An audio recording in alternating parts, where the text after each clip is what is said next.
Hi, for teardown today we've got this aircraft LCD display which is from the cockpit of an RAF Nimrod. This was bought around 2 years ago with all the other avionics stuff with the intention of doing a teardown video on it someday, but I never got round to it, so here it is. Now, I've had one of these things before, but it was all covered in damp and mould, but the seller replaced it with this one. Now, I've done a bit of research on it, and it's got a resolution of 768 pixels. There isn't any information on the internet, since it's filthy as a screen, but there's not much information on the internet, should I say, because obviously with them in a military part there's going to be no information. But I did find a couple of forums where people have bought these things with the intention of using them in their own homemade flight simulator cockpit. And one guy did actually contact Thales, who this is manufactured by, and they confirmed they do have technical information on this, but wouldn't give it away with it being a military part. So yeah, I think what we're going to do is take it apart and see what's inside, and then we'll have a go at trying to power it up somehow, see what it does. Now, this is going to be a bit of a kitchen worktop teardown because I haven't really got anywhere to work on it. But first of all, this unit does look like it's brand new. That's the third thing. So, pull these connectors off. Right, on first impression, inside there, there's 3 video connectors. So this thing may take a video input, composite video input. It's actually labelled, yeah, simply A, B and C. Now whether that's for red, green and blue, or whether it's 3 separate inputs, I don't know. The other connector is a 104 pin connector. So admittedly I've taken the cover off before and had a look. So that will carry the power and other signals.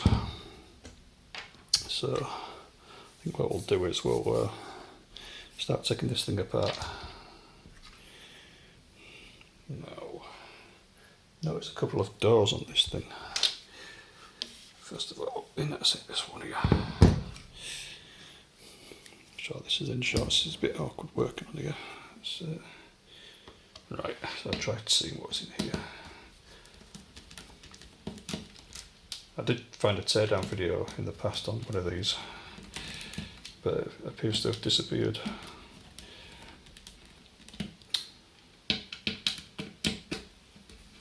I'll link to the guy's channel because he's got a lot of avionics teardown videos who are very interesting. He's based in France, but there's a couple actually, which I'll link.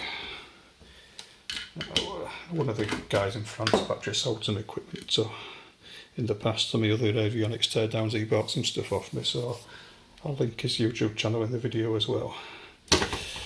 Yeah, that's the backlight assembly. See, it's all CCFL tubes. Yeah, backlight assembly. You can just see the back of the LCD panel down there. I'll show that on camera because it's difficult to see that. Let's put this back in. Ugh, what the hell was that?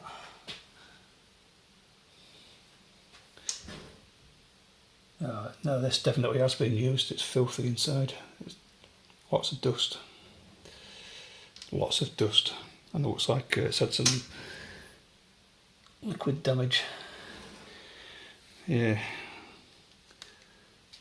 definitely. I thought it might have been a brand new part of this, but it's obviously it's been used. So it must have come off one of the aircraft itself. Now the Nimrod MRA4 aircraft was actually an upgrade to the MR2, and they never saw the light of day, and the government scrapped the project before they actually went into service. So all this equipment that was manufactured for the MRA4 just never got used. I mean, the aircraft flew around as a prototype, but it never actually went into service with RAF. And all the aircraft were broken up for scrap. And these parts have obviously turned up on eBay. Looking around, some have gone to Holland, they've gone all over the place. And this has suffered some drop damage as well. Let's see what's inside this door. Is that a door? So that doesn't come out. Let's have a look. Oh, that comes off. Let's see what's inside these.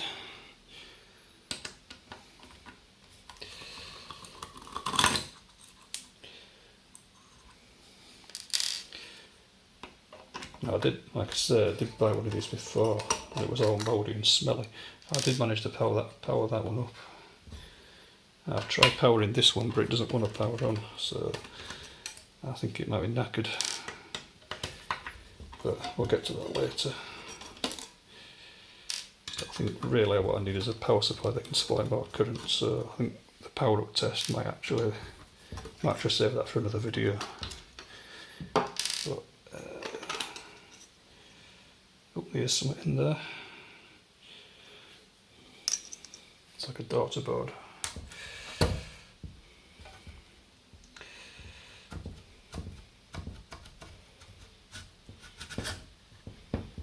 Come out. There we go. Yeah, right. This must be an option board or something. This might be a standard chassis, this thing, and they just put a different option board in it, depending on what it's going to be used for. So, let's take a close look at this board. Right, now I do apologise for the lighting in here, because it's a horrible day. I've been waiting to do this video for a while. Let's get that a bit closer, so let's zoom in a bit.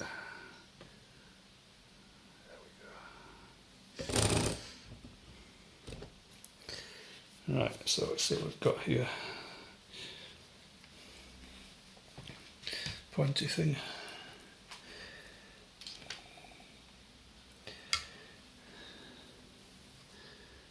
We have what looks like a custom FPGA there.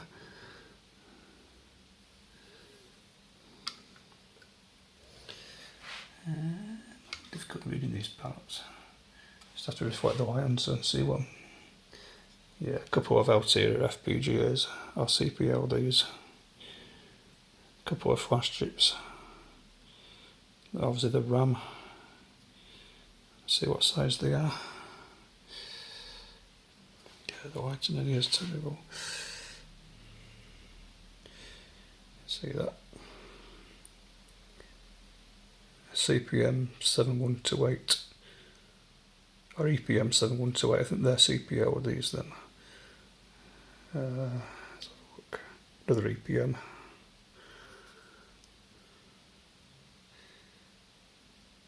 EPM 956 RI240. See what RAM chips they are. Set down. So I can get the lighting on there a bit better.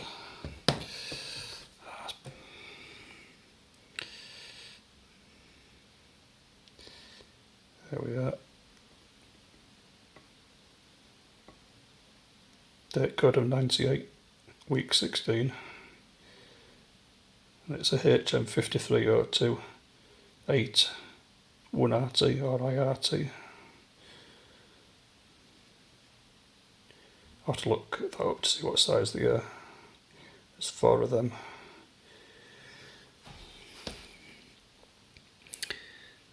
What are these?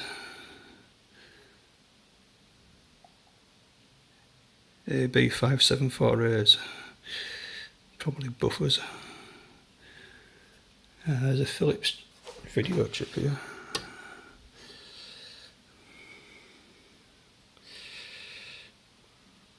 difficult to see with the conformal coating on. It's a TDA 8707 by the look of it. Yeah, TDA 8702H.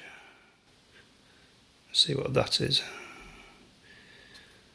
And there's 3 identical chips here. That looks like that might be the video. This might be the video interface board. 3 analog device chips there. AD 0813.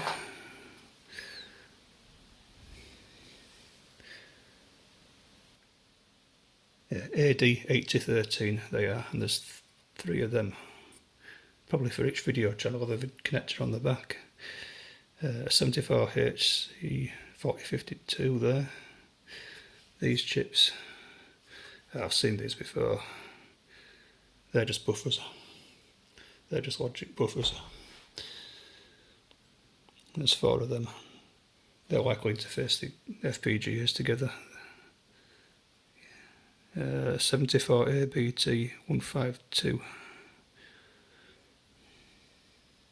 Well, the military version's 54 ABT, but yeah, conformal cutting makes it difficult to read these part numbers. I'll see you do that on the camera.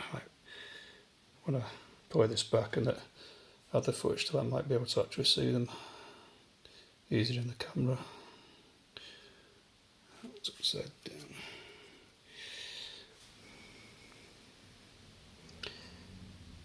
Yeah, they're just gates or buffers. But yeah, this part of the circuit's quite interesting because that looks like it obviously takes some sort of analog video input. That definitely takes, that looks like an analog input circuitry to me. Right, okay. Right, put that to one side. There's another massive board in there with a lot of chips on it. Right. Yeah, that honestly looks to me like the video board, so I think we'll take this back part off now.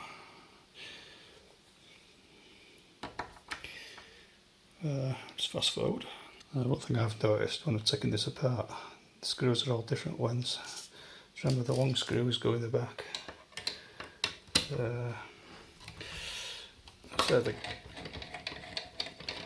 the other guy that took one apart, or these apart, got quite a lot of interest on his video. And people wanted to try and use these for their own flight simulators. Now, I think, like I say, it looks like it does take an analog video input, but I suspect it will also take signals from, digital signals as well, from the ARINC, well, the military equivalent, that's the MFD interface. I would imagine it's much more than just a simple analog display. That's probably just a secondary input, maybe for, I don't know, maybe a camera, external camera for the aircraft, or maybe input from a weather radar system or something like that. This doesn't, there we go, it's come off. The screws fell everywhere. Right, that looks like the interface board. Oh, that's interesting. No dirt on the fan. You can see 3 coaxial cables there.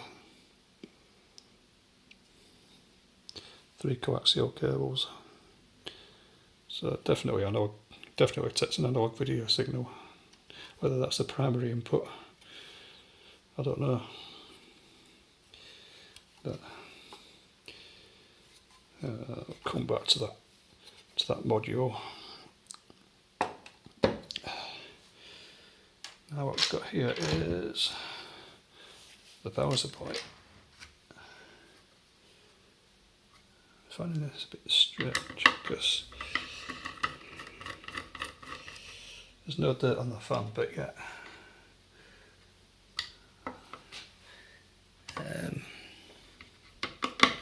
But yeah, the inside of the unit's filthy.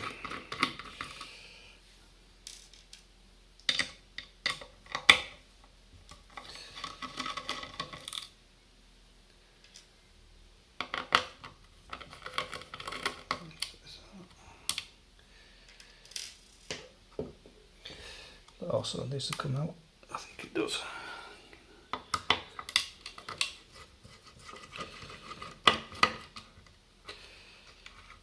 So I don't really want to wreck this thing. Yeah, that needs to come out as well.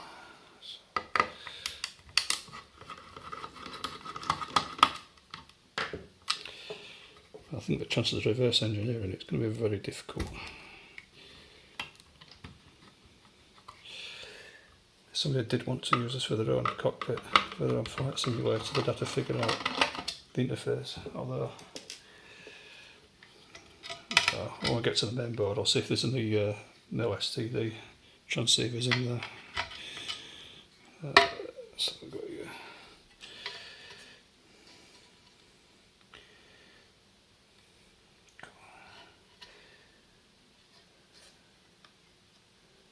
Looks like a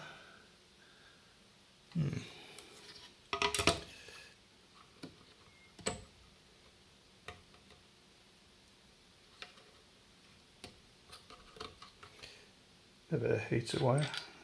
So look at this power supply board.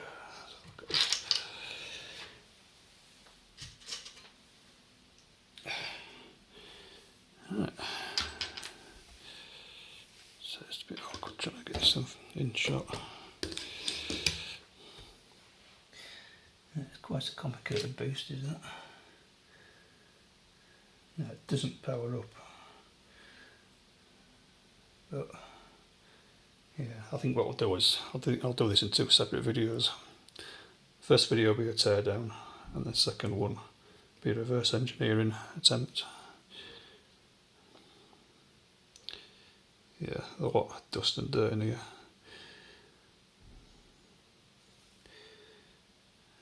Let's see what we've got. A couple of DC converter modules, input chokes, big MOSFETs and diodes.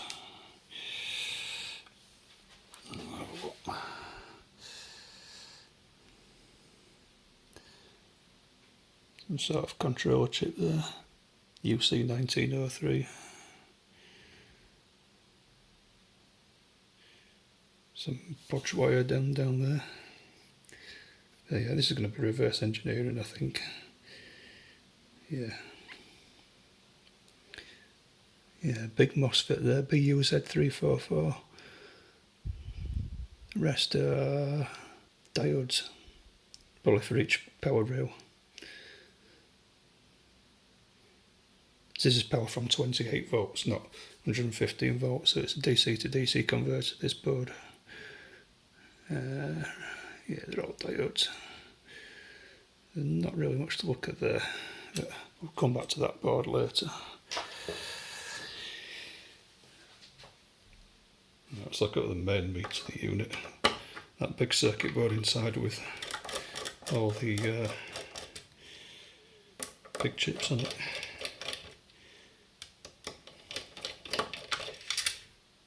These screws are all different lengths, so I have to make sure I put more back in the right place.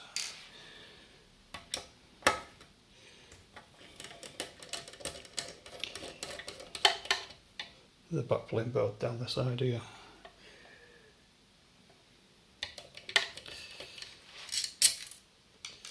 I'll skip this bit.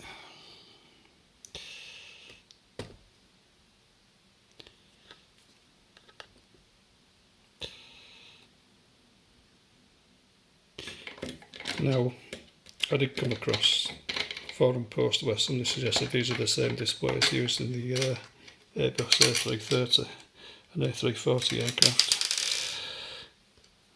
but they just have a different video board, but that is not the case. Having found the service manual for the fails displays used in the Airbus A330 and A340, they are completely different units. So that rumour isn't true. Of course there's no service manual for this thing, but one more screw there.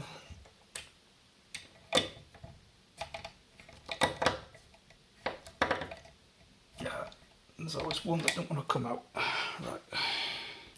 I apologise for keep pausing this, but I'm sure you don't want to see me taking it apart. Let's get to the interesting stuff. Does that come off? Yeah, it's coming. That's it. Yeah, there we go. That's just simply a backplane board inside there. That to one side. Right. There's obviously the brains of the operation.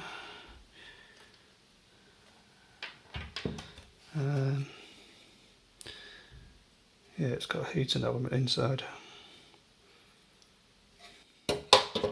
Probably to get rid of the moisture. Yeah, this is the LCD panel driving board.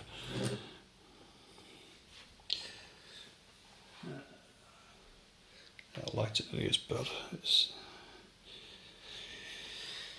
let's see what we've got. Right. Underneath this board is the there's some more another circuit board behind that.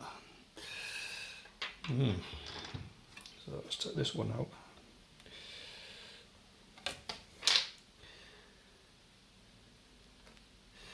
This is obviously the LCD panel driver by the look of it. So let's take this board out. Well, this if this is just a simple analog display, it's way over the top.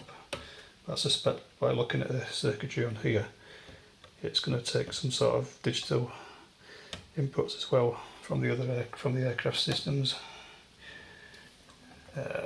It's just too OTT for a simple analog converter. Sorry, analog display. I mean, this thing just dates from, looking at the date codes, 1996 I said. Okay, examine this board. Just carefully set these out.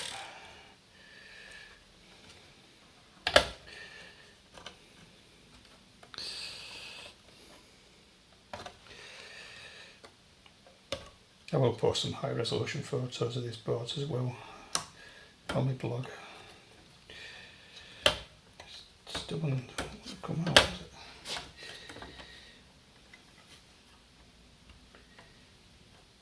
Yeah, is that something attached there? It's not just that cable, is it?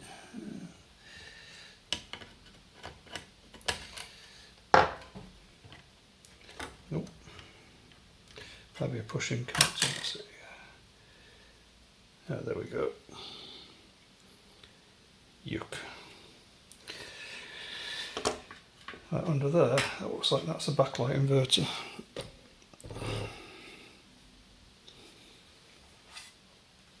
Close look at that.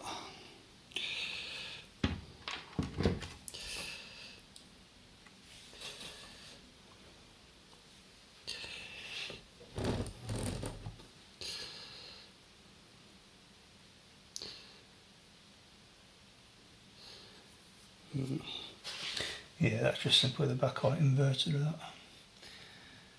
Not much interested in there. Right, well, they're the connections that go to the LCD panel.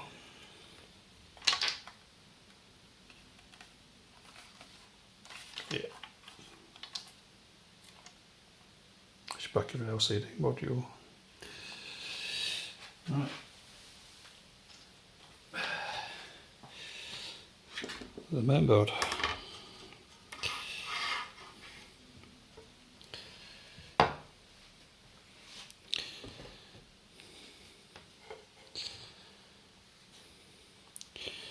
See what we've got here.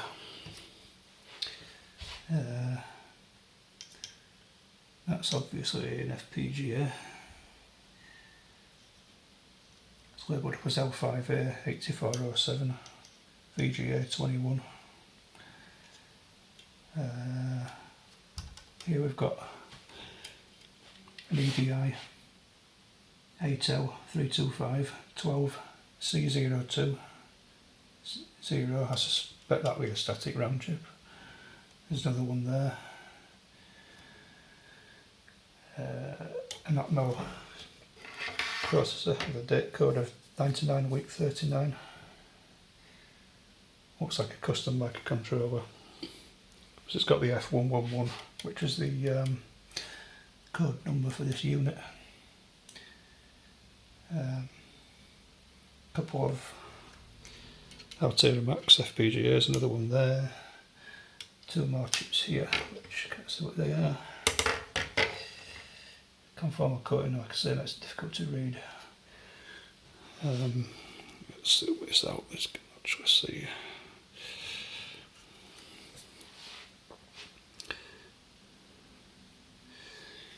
Now,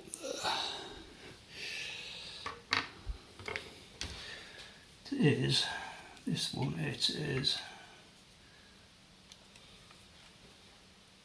a Motorola 68.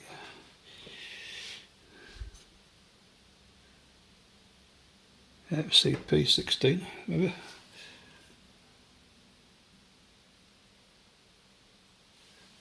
MC68HCP11. That's obviously the microcontroller.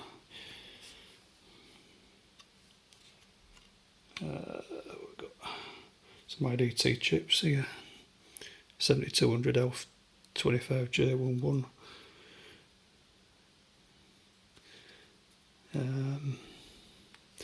Another video chip there. It looks like another custom IC, but they all say VGA. So I just wonder if this does take VGA then.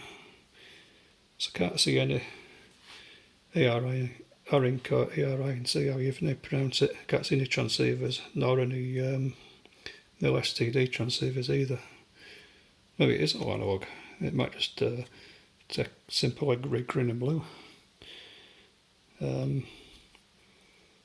I mean, it's digital format, but I've got a flash chip here. Again, it's very difficult to read these part numbers. I just can't see if the conformal coating on it. It's an AMD 2928F20 by the look of that. Can't read the rest of it.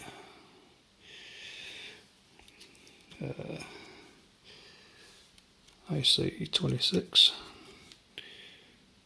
AM29F0408 AM29F04QB or 08. These other chips here, all these chips here, these are all ABT162s, they're just buffers.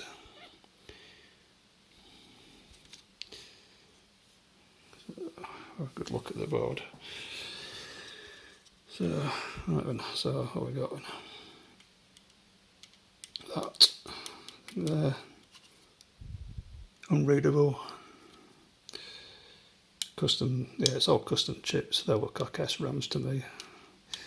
Again, these are buffers, 7454 HC logic, FPGAs, custom video chip, 68HC11 compatible microcontroller, some flash RAM, more flash RAM, and some interface buffers. Another analog device just chipped down there, ADG048BR. And imagine these are the interface to the other boards that buffer it. These FPGAs are like a control. These are like to generate the signals for the LCD. Yeah, so this looks like an LCD driver board, so it may well be a lot simpler than what I thought. Yeah, DO Avionics systems there. Yeah. So it's very old, so I mean, obviously the technology in this and all these chips nowadays are being a single chip. So I think this is just simply an LCD control board. I would imagine that's a 4 meg flash. I'll look up all these chips anyway, and I'll put some IRS photos on the blog and find a bit more detail on the chips if I can, and label it what they are. Right. I think next stage is to have a go at reverse engineering it, so we can get the thing to power up.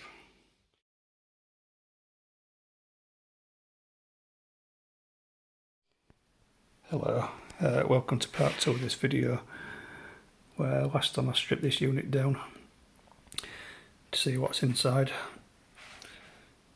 So it wouldn't power up, and I just thought I'd take it apart just to see what's inside a late 90s, early 2000s aircraft cockpit instrument.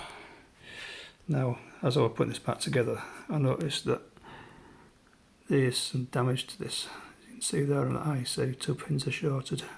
I found it strange that the power supply board is covered in dust and everything else is covered in dust, but the fan on the back isn't. I just wondered if somebody's already took this apart and used it for parts, or it's a unit that's been used to make a good one out of 2 bad ones. Now, looking at that chip there, that just doesn't look right to me. What I'm going to do is straighten those out. And then we'll try and reverse engineer the power supply, see where the power pin's coming on the back. Okay, so it's time to reverse engineer this power supply. See where the main DC comes in. I did notice while I was reassembling the unit there's a 3.3 volt test point on the back plane. Now, so that look like the main input capacitors. Just see where they go.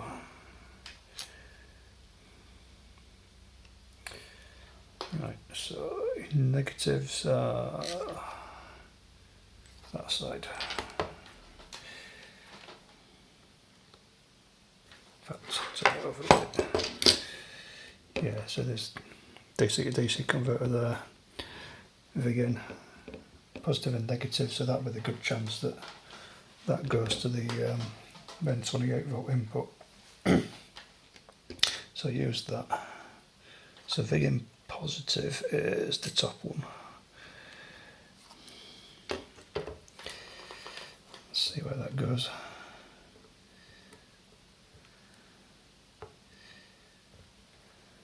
It doesn't go to the capacitors. It's a bit strange.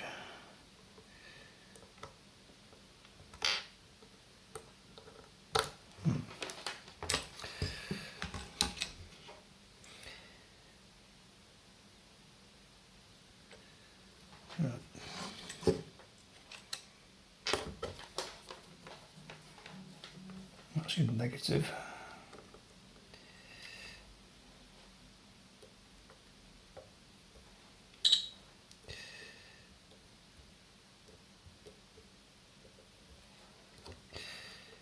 So it could be the conformal coating that's preventing good connection through the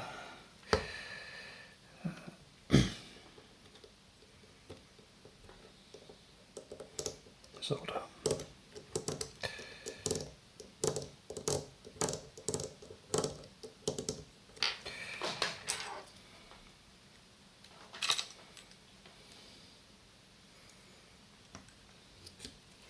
Let's remote all your board. I did have this powered up, so it says still voltage across them.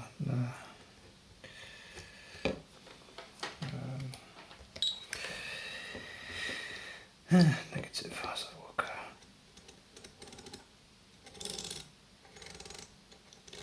That's very odd. There could be outputs, so the likely candidate is this capacitor here. Negative terminal is yeah.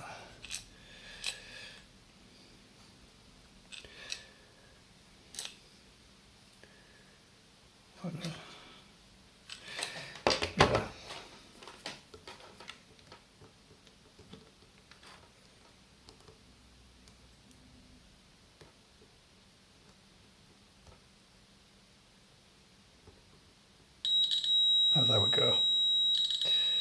Got a connection there. That's positive, so let me probes get tangled.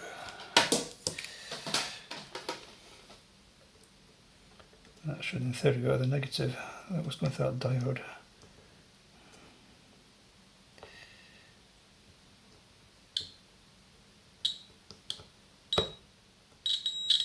Yeah, it does. Right. Yeah, it's just a conformal coating that's preventing a good connection. Right. So I've established that capacitor is the input.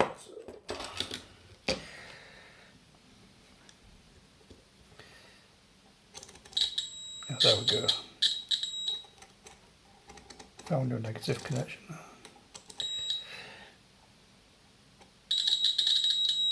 It's a fourth pin from the bottom, so that's this block here. If you can see that. That block there is a negative.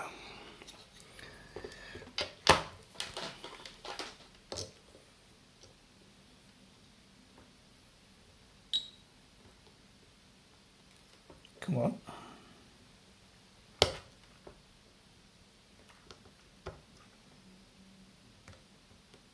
It says. Maybe not. 5 pins down. Ah, you can just see the other put.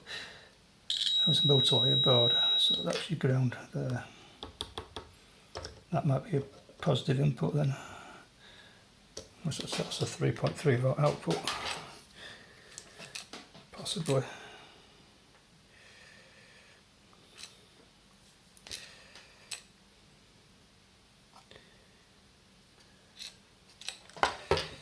Yeah. That's an output. So plus minus split rail adapter is that one, so that's your positive input.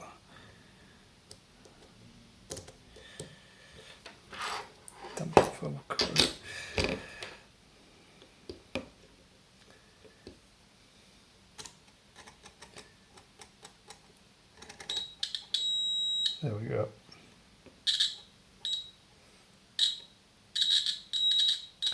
Fifth pin down on the middle row.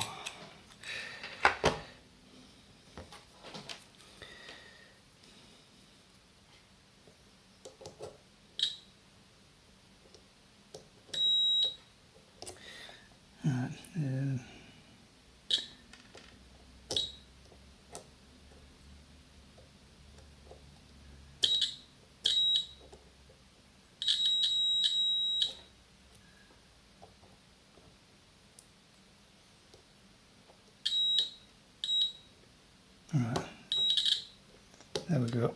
Found the negative and positive. That's a negative. That rail's a positive.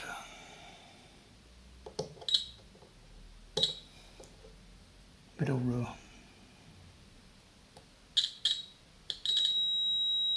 There we are.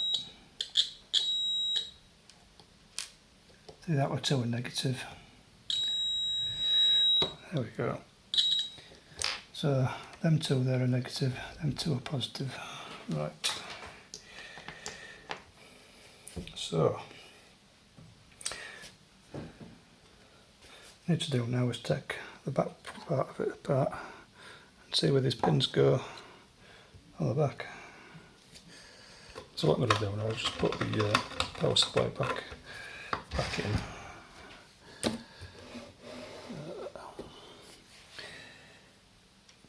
I think what we'll do now is take the back part apart. So I'll just do a small drawing where it all connects.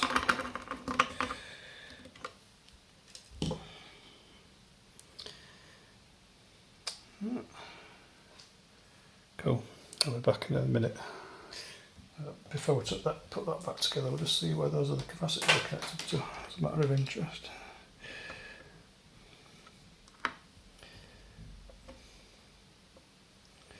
Now I know which is a negative, so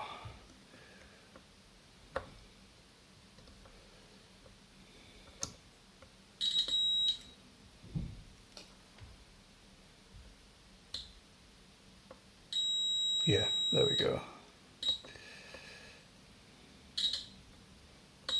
It's actually main negative. These positive supplies then, where do these go? Actually MOSFET.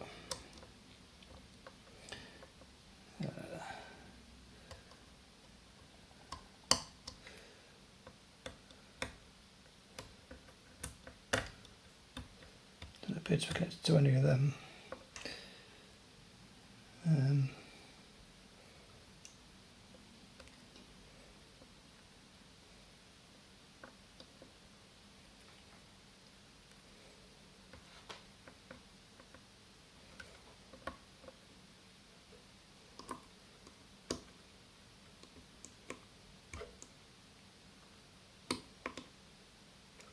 Another massive voltage regulator down here somewhere.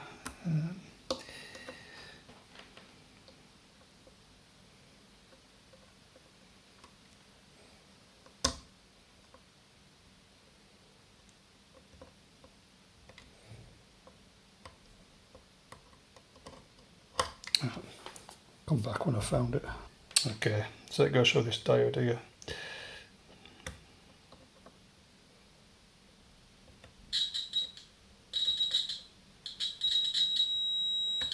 Right, so that means the other side of this diode might be connected to here. So I could have got this wrong here.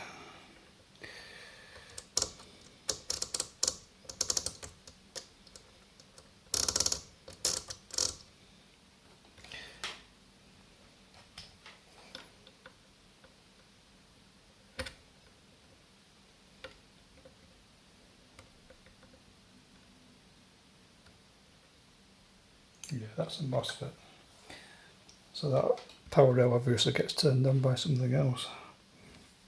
I think what it is, it turns its power supply on first and then it will switch on via, switch the main power supply on via the MOSFET. So it looks like the secondary part of the power supply is not turning on. It might need a jumper on the main connector on the back to turn it on. It might actually power on, so it gets a power on signal from elsewhere in the aircraft, I say via the low voltage signal on the back. So that's probably why it's not turning on. But that what I thought was a diode originally is actually a MOSFET. So figure out which one's a gate.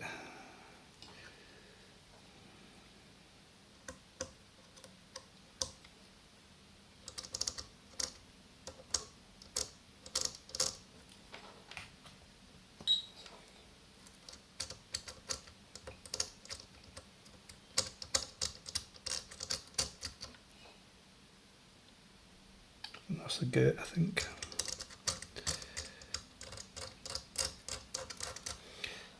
Right.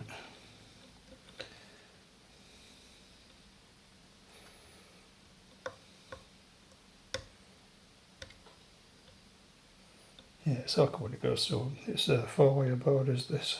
So it's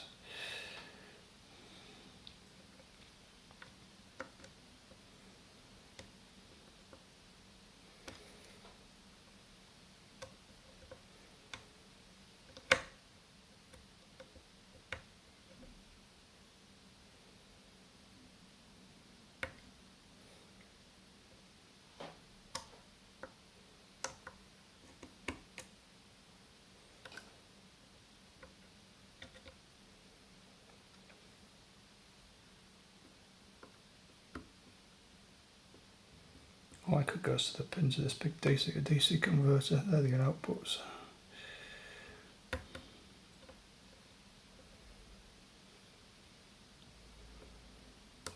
No. Well, let's just go back to the original point and to the back part apart and see if these connections here have marked up positive and negative appear on the back. Just before we do that, I've just managed to find where it goes. The other leg of the MOSFET does indeed go to the power input, so that is definitely the power input for sure. So that circuit there is turned on by an external signal. Okay, right. That's the next bit. Yeah, so many screws. Get in there.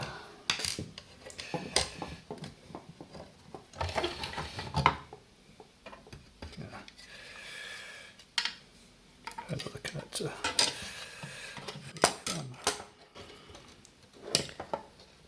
There's no need to undo all them screws, but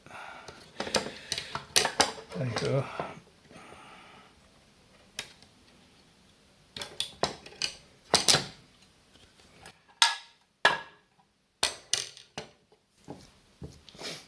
Right, oh, interesting video inputs. Ah.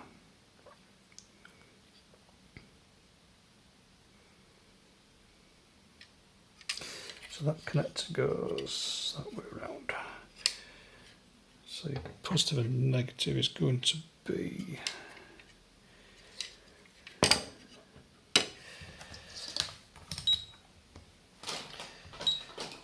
negative and positive is actually negative is going to be this side. So that is mirrored like that.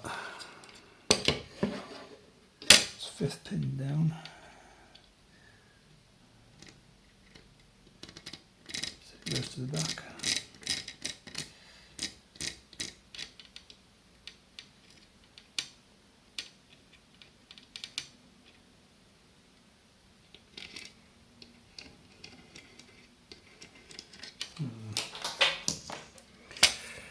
I think I'm going to have to take this board out.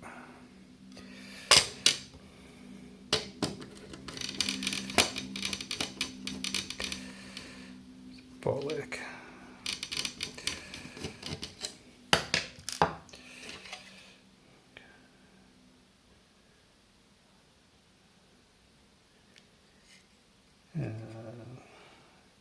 Imagine that connector will not just pull out of there. Actually, I can see the back of the board here.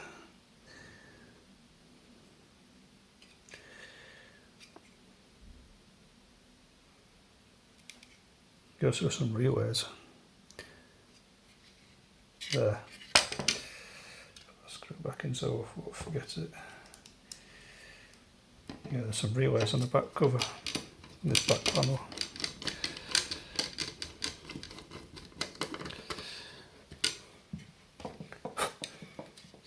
Yeah, a couple of small relays. And them two there look like fuses maybe. No, inductors.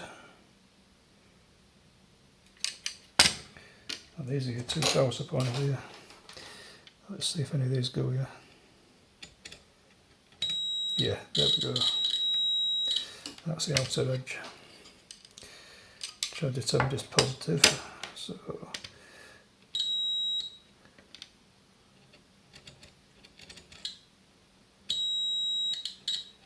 there we go.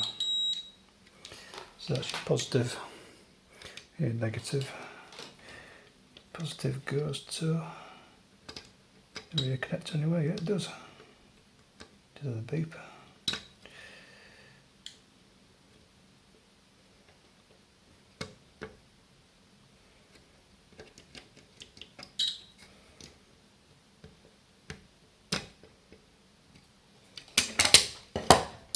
It might be easier to put it on there.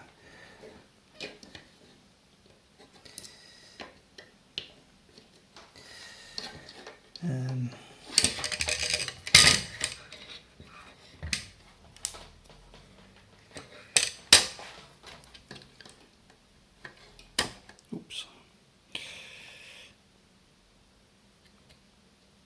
Around here somewhere it was.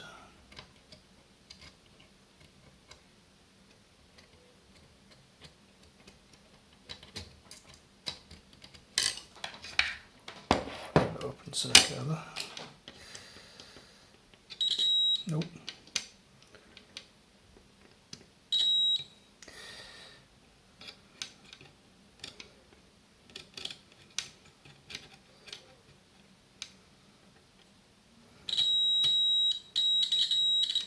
Right, top one's positive. So, sure I've got paper around here.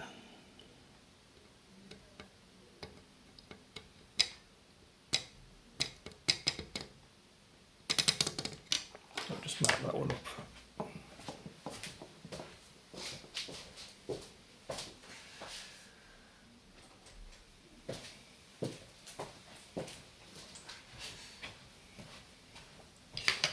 Just double check.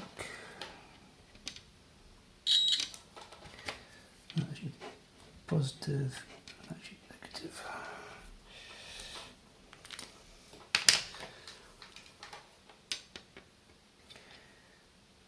You know, interesting them video signals are though.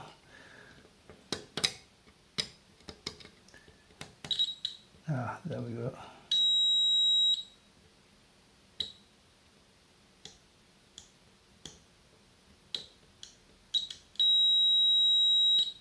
Conformal codes are very hard to get it on.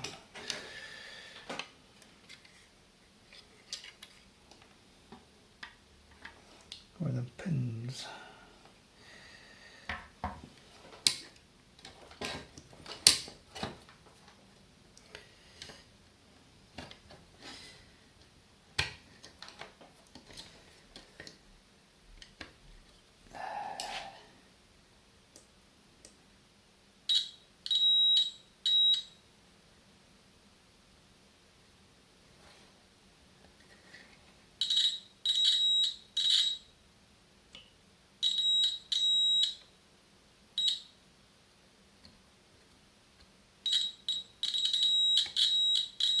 There's 4 pins here, gets to power.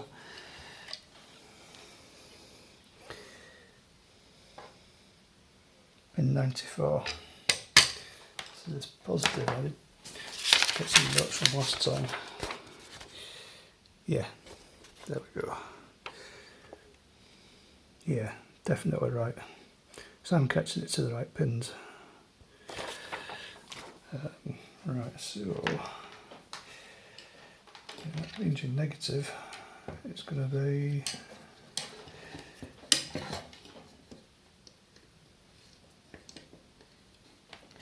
these.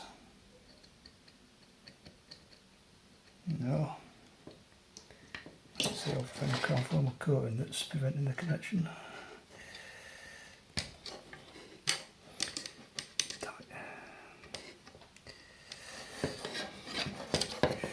Really could do with 2 pair of hands sometimes.